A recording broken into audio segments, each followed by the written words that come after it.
Hi everyone, Anthony Fantano here, the internet's busiest music nerd. And it's time for a question from me to you.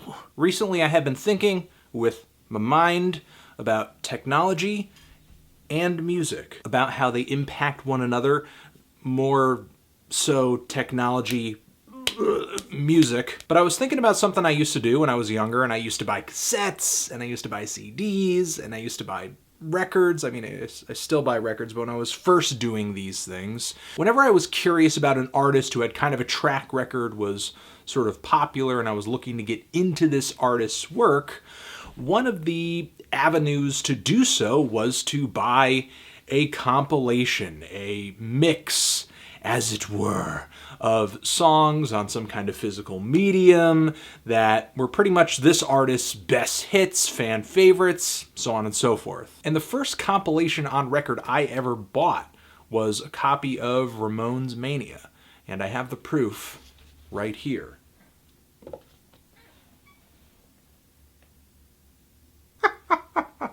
This compilation was a pretty decent span of some of the best and most popular songs from the Ramones' career. However, I haven't listened to this compilation in years, and I haven't really bought a compilation in years, and it's got me kind of wondering whether or not compilations are sort of useless at this point. Right now, our computers and our phones have become our windows primarily to the music world, and chances are, if there's an artist out there who's gained any sort of traction in the public consciousness, whether it be through hits or albums that have a lot of critical or cult acclaim, or you can just search for this artist on the internet and hear some of their best tracks for free, be it on YouTube, legally or illegally. There are some people that still pirate music. But of course there's tons of streaming services as well, like Spotify and Pandora and so on and so forth. Now, of course, I know and I understand that there are artists out there who have really held out on allowing their music to be broadcast for free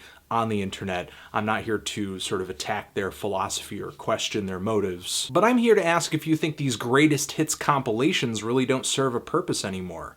I mean, for me, they did two things. One, introduced you to some of the best music from an artist whose music was really only readily available to you through a physical medium. The internet kind of solves that just by allowing us to go on it and listen to pretty much every song that's ever been written, recorded. It's just convenience. And two, I suppose compilations serve a purpose if maybe you owned a bunch of music from a particular artist at one point and you want to try to, I guess, recapture that or just kind of get the best stuff all in one group. And even the internet addresses that desire to some degree. So have hit compilations pretty much gone out to pasture at this point? Will kids who are 10, 12, 6 now be seeing these for artists that we're listening to today that are popular at this very moment, like 10 to 15 years down the line? Or is this practice pretty much just going to completely die out, even in digital format? The best hits from Arcade Fire. If you really want to hear any of those songs, go onto YouTube, go onto any music streaming platform,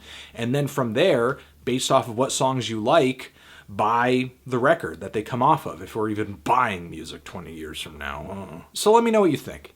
Best of hit compilations, totally pointless at this point? Transition. Question.